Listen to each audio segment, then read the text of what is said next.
Hello students, कल अपन ने biotechnology का थोड़ा सा इंट्रोडक्शन, हिस्ट्री वगैरह स्टार्ट की थी।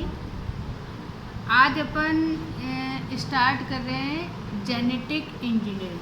ठीक है, it is a branch of biotechnology की ब्रांच है और आज अपन ये स्टार्ट करेंगे जेनेटिक इंजीनियरिंग। ठीक है, कल ही मैंने आपको बताया था कि हम इस वाली ब्रांच में थोड़ी सी इंजीनियरिंग लाइन लेंगे और ये जो कॉलबर्ग थे इनको एक और नाम दिया गया था, टेलरिंग ऑफ डीएनए। ठीक है, टेलरिंग मीन्स आप जानते हो जो टेलर होता है, दर्जी होता है।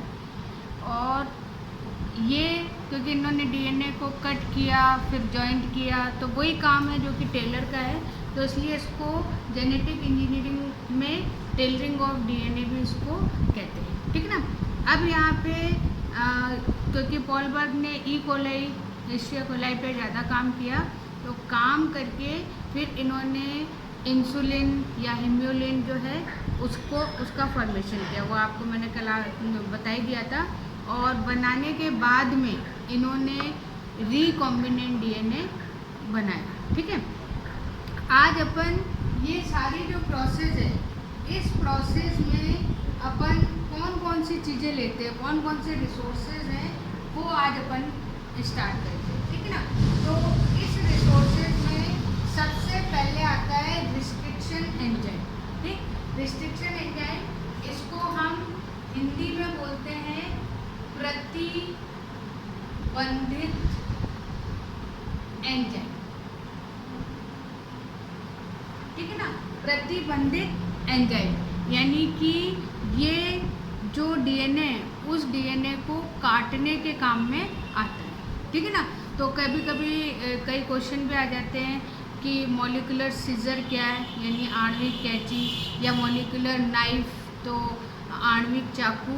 तो प्रतिबंधित एंजाइम के ये कुछ नाम हैं जिन्हें अपन मॉलिक्यूलर सीजर या मॉलिक्यूलर नाइफ भी कहते हैं। ठीक है ना।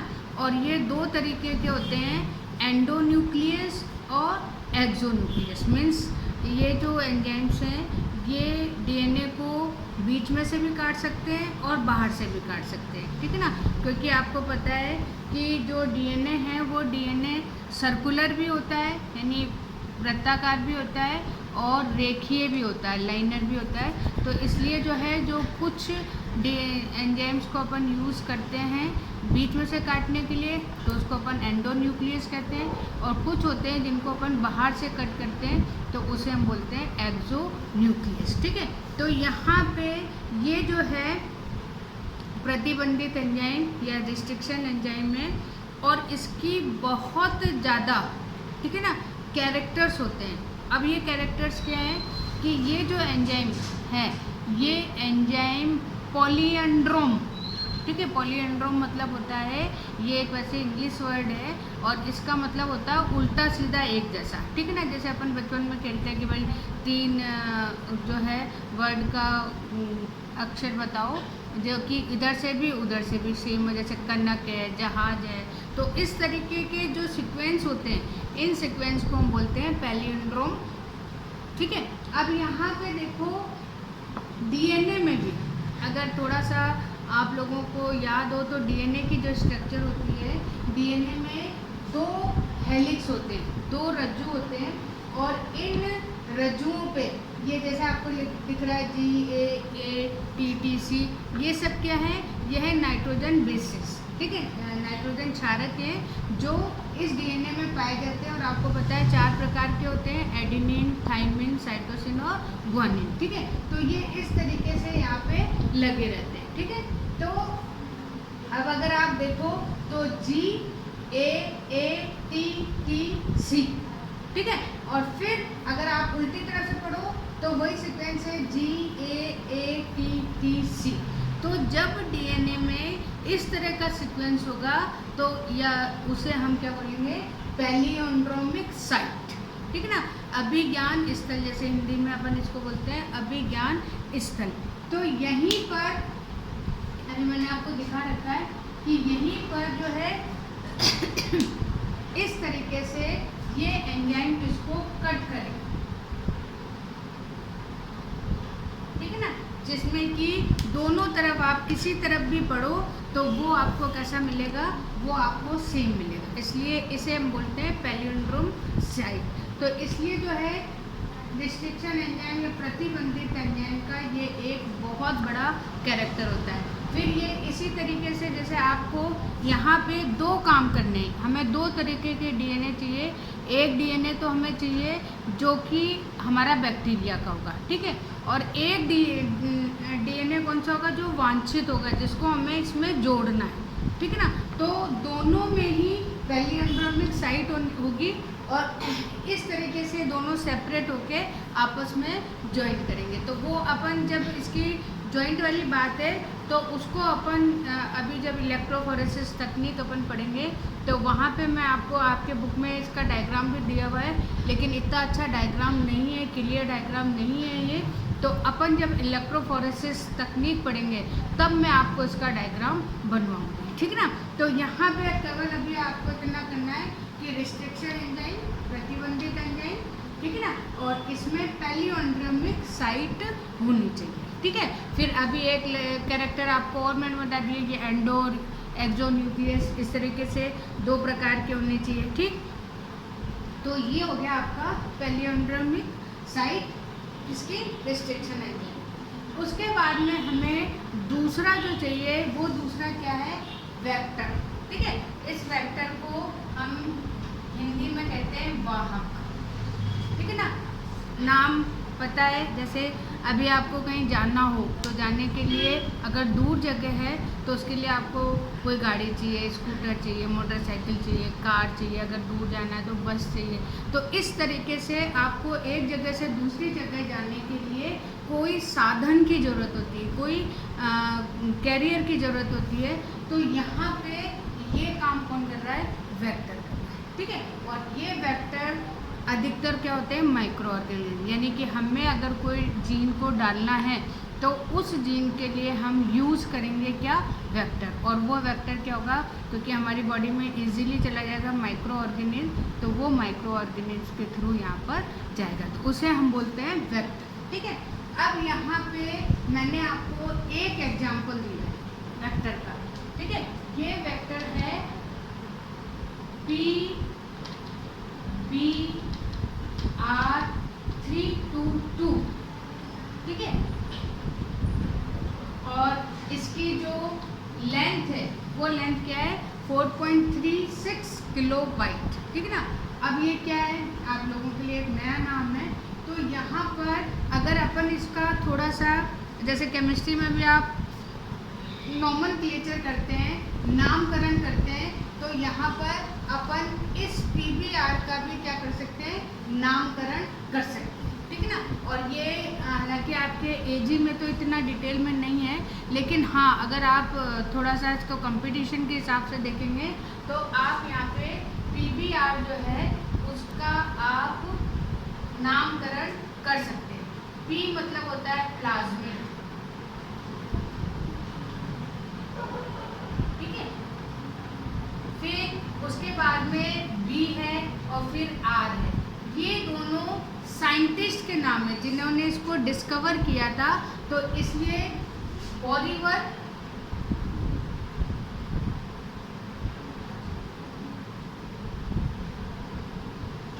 और दूसरा है रॉड्रिगेज,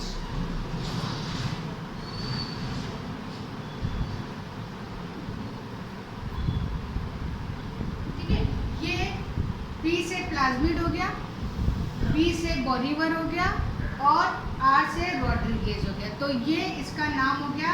फिर आपको भी ये 322 क्या है, तो ये 322 है एक्सपेरिमेंट नंबर, प्रयोग संख्या है, कि ये मान के चलिए कि इसकी डिस्कवरी करने के लिए इनको इतनी बार जो है प्रयोग करने पड़े, तो ये इसमें इन्होंने नाम दिया, तो ये प्रयोग की संख्या।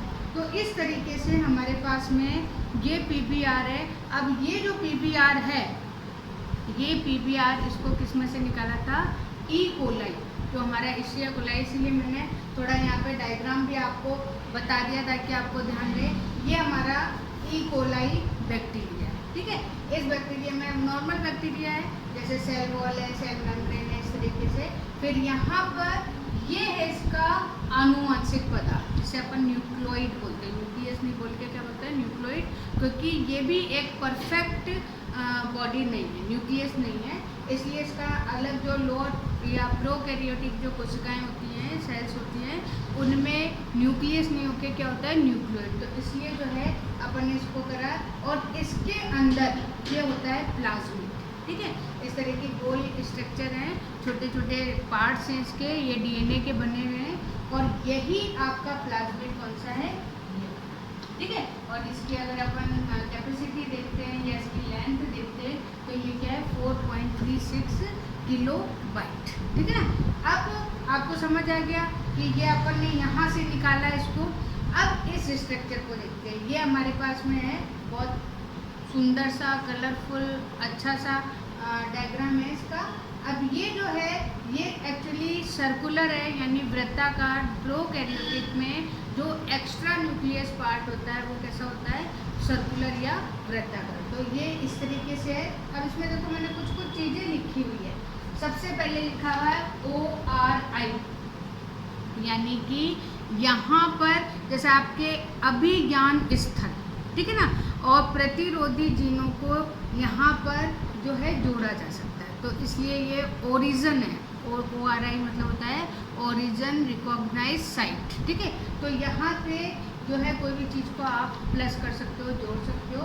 उसके बाद में यहाँ पे ROP, ये जो सिंथेसिस बनेगा, तो ये एक तरह का रिकॉम्बिनेंट प्रोटीन है, तो यहाँ पे बनता है।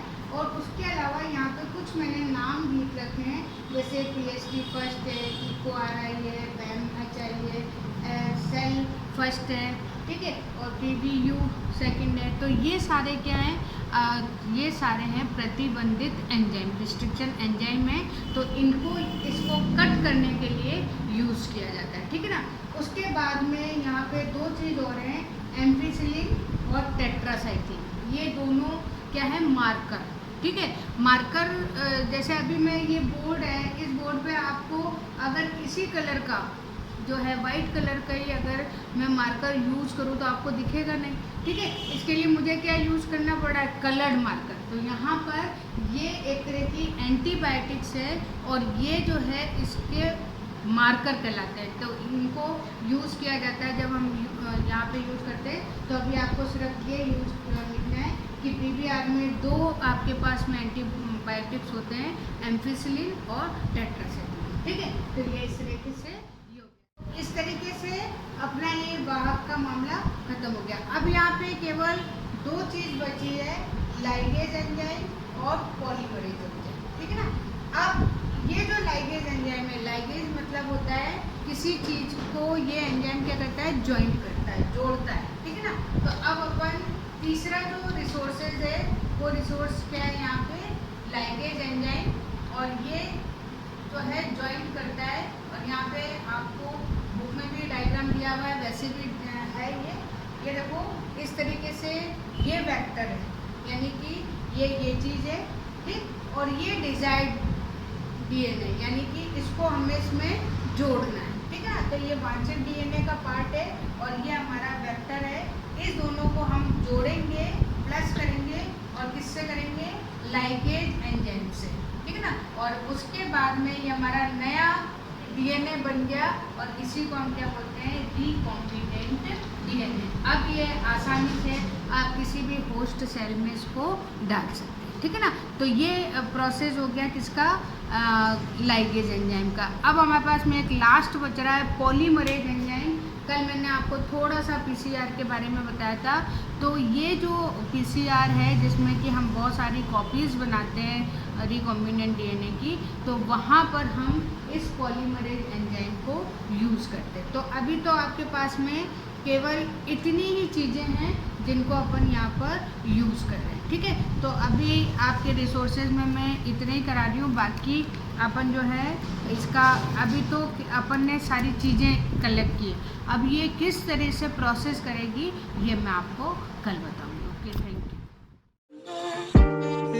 यू।